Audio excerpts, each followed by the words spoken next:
Régulièrement, il doit se rendre à Paris pour le travail.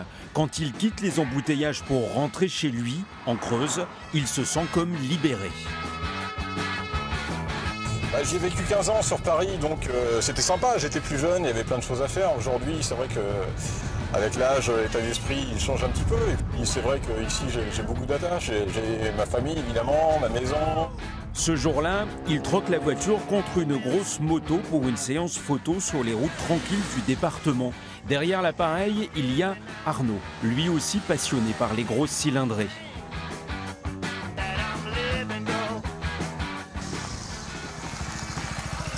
Voilà. Ben voilà, là c'est bon, hein, ce virage, là on a un profil droite, profil gauche. Ouais. Un virage un peu artistique. Pour notre métier aussi, qui est donc d'essayer des motos, on peut rouler tranquillement, on n'a pas besoin de faire 50 km pour trouver un virage ou faire des photos. C'est le dépaysement à 300 km de Paris. Voilà. C'est la tranquillité, c'est une région qui est très vallonnée, qui est merveilleuse. Emmanuel et Arnaud s'arrêtent régulièrement dans ce petit restaurant en bord de rivière. Leur travail est plutôt sympa, le cadre privilégié, et en Creuse on dépense beaucoup moins que dans une grande ville.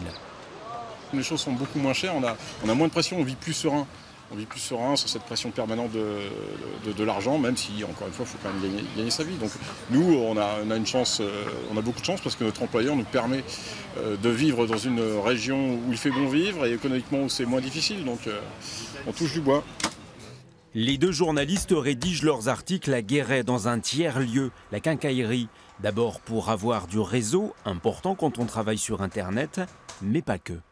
Travailler chez soi, effectivement, ça peut être sympa dans un premier temps, mais on se retrouve vite isolé.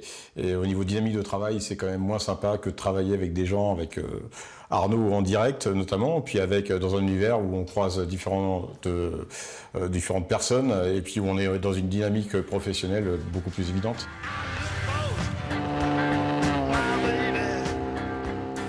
Et régulièrement, ils découvrent de nouvelles petites routes. Personne n'y croit quand je dis qu'on est bien en Creuse, mais finalement on est vraiment bien. Je ne vois pas mieux, quoi. Je ne connais pas beaucoup mieux. Alors ils espèrent que le rêve va durer encore longtemps, très longtemps.